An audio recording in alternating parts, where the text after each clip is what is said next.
Salt Lake City. Hey, Jake, how are you? Salt Lake Jake. Salt Lake Jake. Salt Lake Jake. Salt Lake Jake.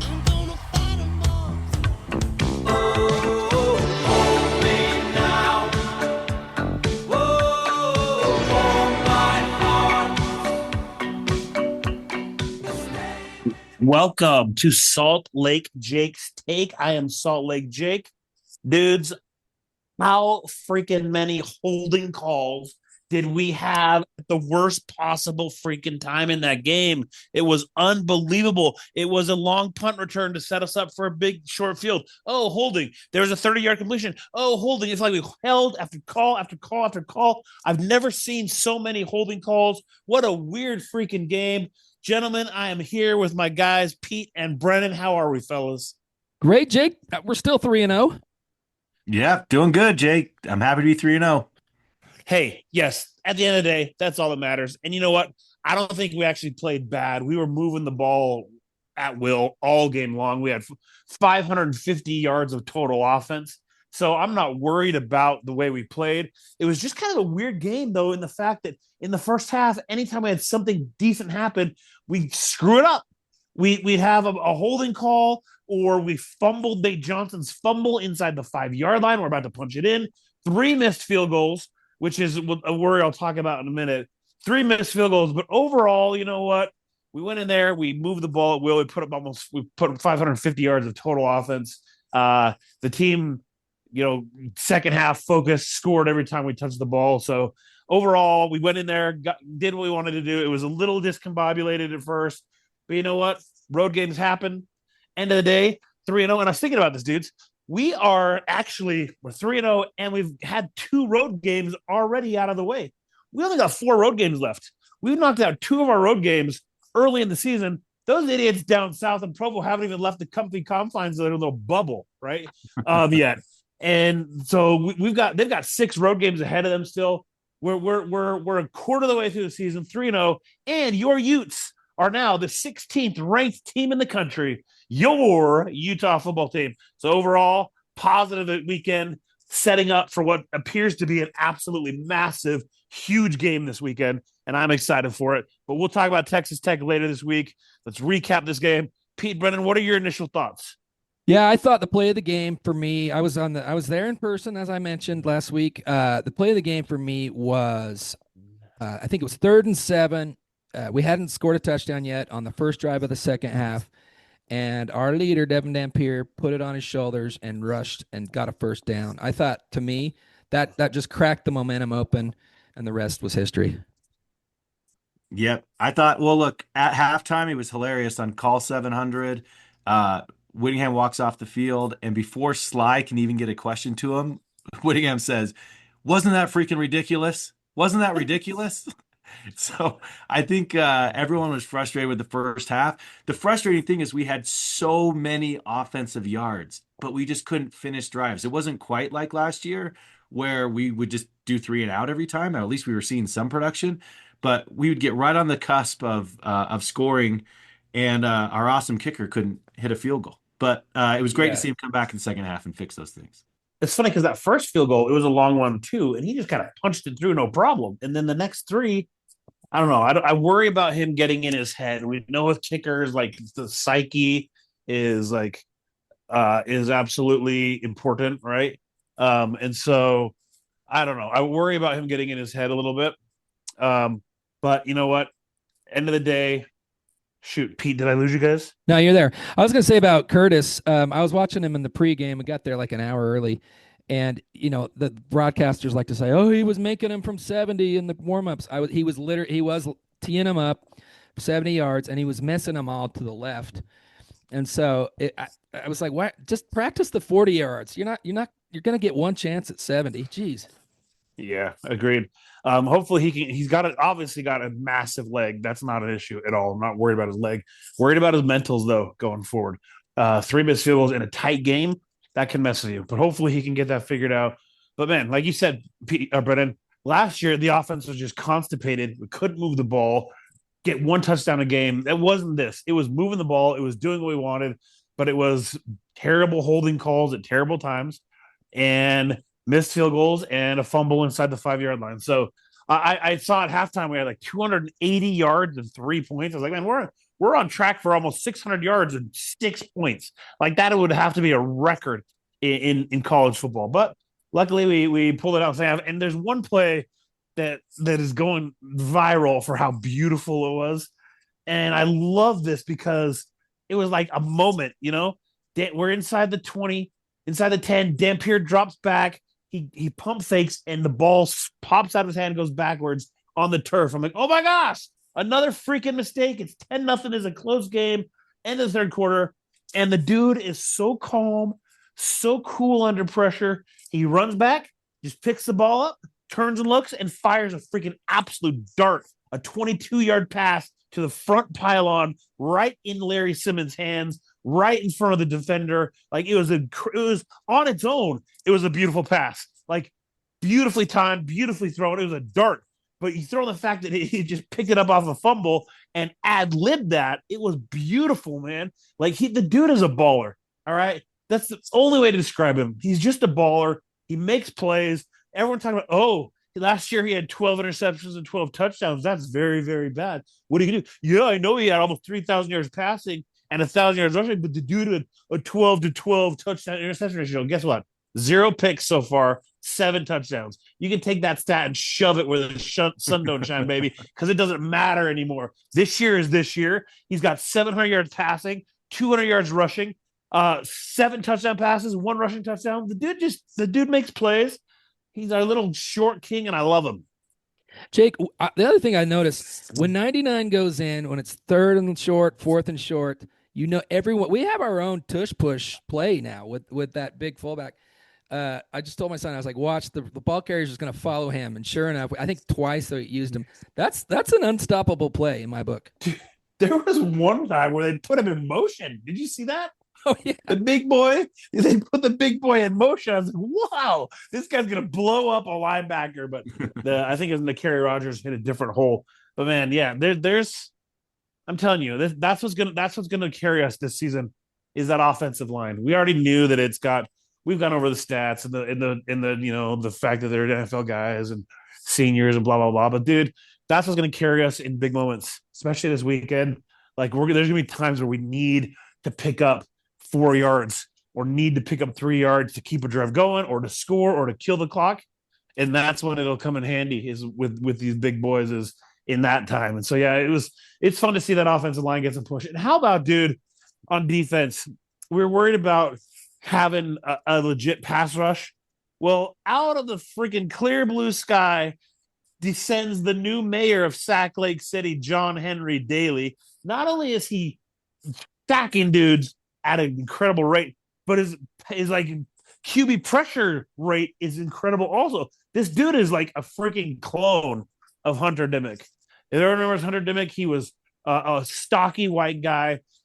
I think once he had 13 sacks or something. He had our sack record one year. But he had a motor on him that was unstoppable. And it's the same thing with John Henry Daly. That dude is going and going and going. And he's freaking not only, like I said, getting sacks and pressures, but he's the leader, the nation's leader in sacks, the number 1 sack guy in all of college football, number 90, the esteemed mayor of Sac Lake City, John Henry Daly. What a beautiful surprise. What a beautiful addition to this team, because you need to be where you need to be. You need a lethal pass rush. And so far with him, it looks like he's got it. And you know what? Logan Fano, if he can just stay healthy, when he's healthy, he's awesome. The problem is he's got a little bit of Cam Rising in him in the fact that he's always getting hurt, right? Even like in the first game against UCLA, he left to the locker room with a hurt shoulder, and I don't know if it's fully healed. He just got to stay healthy. If he can stay healthy, we got a lethal pass rush on both ends. Great thing about Daly too is he's a local product, another local product. He's a Lone Peak guy. Yep. Yeah. Yep. Hey, if you want to go places, if you want to make it to the NFL on defense, there's one place you go, man. It's here. The numbers bear it out. There's nowhere else you need to go in this state, especially if you want to make the NFL. Come here. We'll get you ready for the league. I thought Lander Barton also, I mean, he gets a lot of praise, but he also looked really good on defense. A lot of tackles. Yeah, he's last year there were a couple of times where it felt like he was out of place or a little slow, made the wrong read. But so far he's been a good piece there on the defense. And as far as like his stats go, they don't like pop off the stat sheet to you, but he's doing a good job. He's got, I mean, in this game alone, um he had 4 tackles, 2 solo tackles. So he's not like filling up the stat sheet, but he's not causing any issues, and he's there when we need him. What worries me about this defense still, the one piece that worries me is the secondary in regards to safety. It feels like Nate Ritchie needs to be moved to linebacker, in my opinion.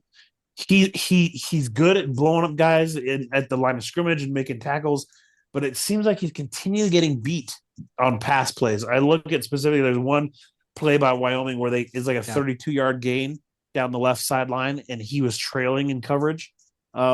I don't know if he's just not reading the routes right or playing it correctly or what, but he seems to be the one that gets beat all the time in pass plays. And so that's my worry, especially this weekend coming against Texas Tech, who throws the ball all over the field.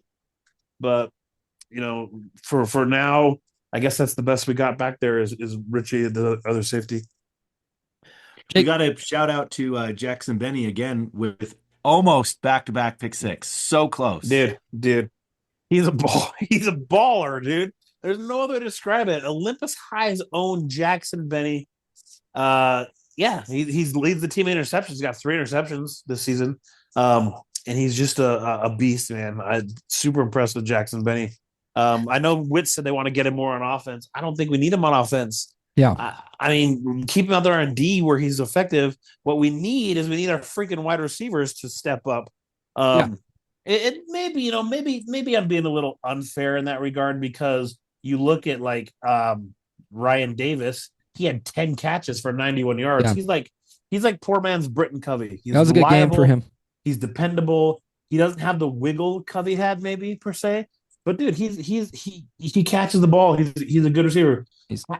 We don't have anyone that can stretch the field deep. It feels like so far. Yeah, that's what I was going to ask you, been, Jake. Is what, like, back to the offense, what is our identity right now? It just seems kind of scattershot, like, all these different receivers, and that's good and all, but like, what is the offensive identity? You know what? I think that is our identity, is multiple players getting touches, a variety of options that we can rely on. Like we share the ball around, we move and we move the ball. I think that is our identity, not relying on one person. Because you look at even on the rushing, Wayshawn Parker only had 10 carries, but he had 80 yards, 8 yards a carry. Nakari Rogers had 13 carries for 60 yards. Hunter Andrews got 6 carries, averaged 10 yards a carry. Like, dude. And then on receiving, how many guys do we have catch the ball? Yeah, Davis with 10 catches, Bentley with 4, Hunter Andrews with 5, Merriweather with 1, Buchanan with 1, Parker with 2, Simmons, Snowden, Barton, Benny. We had 10 dudes with receptions. And it was spread out pretty evenly, 4, 5, 2, 2, 1, 1. I mean, so I think that is our offense, is you don't know who you're preparing for, And there's a couple of those freshmen, some of our freshmen that are looking awesome. Hunter Andrews, dude, he looks good.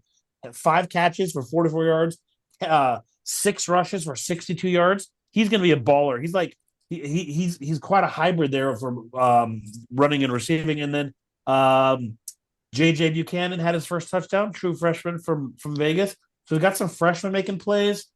I just wish we had a little bit more of a deep threat, like maybe, and that's what I'm saying. Maybe we're playing it close to the vest in that regard for the first 3 games, and we start to go deeper downfield in conference play. But I would love to see Merriweather get loose for a 60-yard touchdown or 60-yard pass play or something. We haven't really even attempted from my memory anything that long. So but you know what? It's working. What we're doing is working. If this works, I'm okay with it. If our offense never throws a 60-yard touchdown pass, but we're getting freaking 500 yards a game every game, then you know what? Let's go. I'm totally okay with that. What do you think, Brandon? Well, I was going to say that Wayshawn Parker is a talent. I mean, he is a very unique talent. He is so comfortable back there, and he turns runs where I think he's going to get stopped into 4 or 5 yards and sometimes even longer. That last run that I remember him having when he went the left side, he hesitated in front of his blocker and then he broke left really hard, and then he had some hesitation with the stiff leg run was beautiful, I thought, Dude. right? I mean, Yeah. we're fortunate to have him. If if they're just kind of holding him back for conference play, I hope maybe he needs, in my opinion, 20 touches a game. He needs it. Yeah. Dude is averaging 7.1 yards a carry over 3 games. Rogers got the start. Why? What do you think's going on there? I don't know. I was talking with my nephew. Shout out to Will Clark, my nephew down in Arizona, who I was watching this game with. We don't know if there's some sort of disciplinary issue going on because he didn't get a touch, I don't think, until like the second half.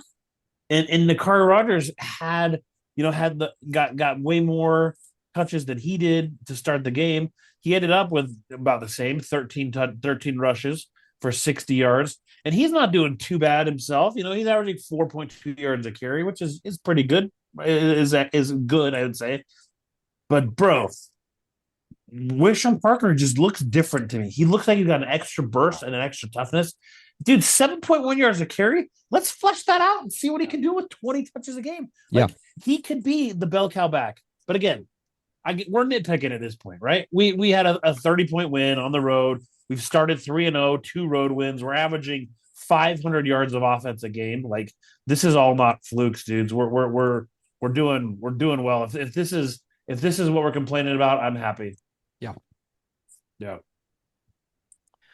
What else?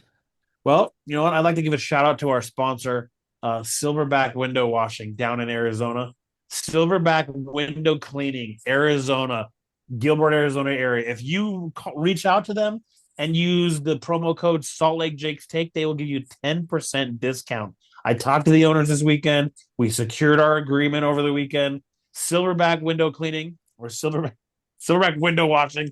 I'm a bad sponsor, obviously, if I can. Those Silverback windows. Go with that. Speaking of sponsorships, have you got any checks from had any checks from Nacho House yet? I feel like that's the new hangout for Salt Lake Jake Take listeners. I should get some because honestly, bros, I don't know how many people have sent there. It seems like every day we get a new text. And I'm trying out I'm trying out Nacho House. No, I have not. But guess what? I do want to make an announcement that now that you bring that up. I would like to close my search. My search is closed. I've spent a year looking for the best fajitas I can find. I went to a restaurant over the weekend in Arizona called Casa Corazon. It has 4.5 stars and 1,000 reviews, and their fajitas were great, but they weren't Nacho House, bro. I've had fajitas at Casa Corazon, at Iron Cactus in San Antonio, at Esmeralda's in San Antonio, at Que Rico in New Mexico, at Blue Agave in California, at Red Iguana at El Cholo, and there's nothing better than these fajitas at the Nacho House. I've said it a million times. The search is closed. That's the hotbed of Mexican food. Arizona, New Mexico, Texas, California. I've been to highly rated restaurants there. I've searched high and low, and nothing compares to my beautiful fajitas flamingo at the Nacho House. So I am making an announcement. The search is closed. There's no need to continue on. I have found the best there is on this planet, and it is right there in North Salt Lake, Utah. Nacho House, fajitas flamingos. So please pay me, Nacho House. I don't know how much money I've made you guys. Getting hungry. Hey, you asked me to return and report about the pea bags from the stadium, from Wyoming. Yes. I'm pleased to report no pea bags. Wyoming fans, all in all, were delightful. I love how they lean into, when they do like the player interviews on the Jumbotron. Half of them are wearing cowboy hats. Cheerleaders wear cowboy boots. I love that. It was a cool atmosphere. There was one instance, like I mentioned, my son and I got there about an hour early. Cowboy fan sits in front of us, a little rosy in the cheeks already, and says, "I'm going to apologize right now for what I'm going to say in this game." And I look at my son. I was like, "No worries. We're just here to, have a good game, blah, blah, blah." I lean to my son. I say, "This guy will not make it past the third quarter. Watch." So the Coors Lights keep flowing. I think I counted 7 or 8 cans underneath his chair. We score the Larry Simmons touchdown, 17-0. Game's basically over. 23 seconds left in the third quarter, and my guy says, I'll fight all of you. I was ready to brawl. His wife escorts him out. Made it 23 seconds left. I was proud about that prediction. That's funny. Yeah, good job. Beautiful. Yeah, good stuff. But otherwise, All right, great fellas. atmosphere. Great. You know what? Like I said, 3-0. We're averaging over 500 yards a game. Our defense is still in the top 10. We're in the top 10 in third down opponent efficiency. Yes, we have not played Murderers Row. UCLA turns out to be an absolute abysmal team. Cal Poly, no good. But you know what? Wyoming could be a decent Mountain West team, win some games in the Mountain West. But at the end of the day, you can only play who's in front of you, and you can have to judge off of that. And what I see is I see a team that's got multiple options. I see a team that's creative. I see a team that's got a good defense, and I see a team that's going to be a force in this Big 12. And so we're looking good, 3-0. It ratchets up to level 10 this week. We got big noon kickoff. We got the big noon kickoff show is in town. Texas Tech is one of the other major competitors. This is a huge, huge game this week. We'll break it down later this week on Wednesday. But all is well in the land right now. We're 3-0. Grateful to be where we're at. Grateful to have breath in my lungs and another day on this planet, gentlemen. That's all that matters is we're alive and we are well and things are good. So thank you for joining us. I am Salt Lake Jake and I am out. Jake in Salt Lake City. Hey, Jake, how are you? Salt Lake Jake. Salt Lake Jake. Salt Lake Jake.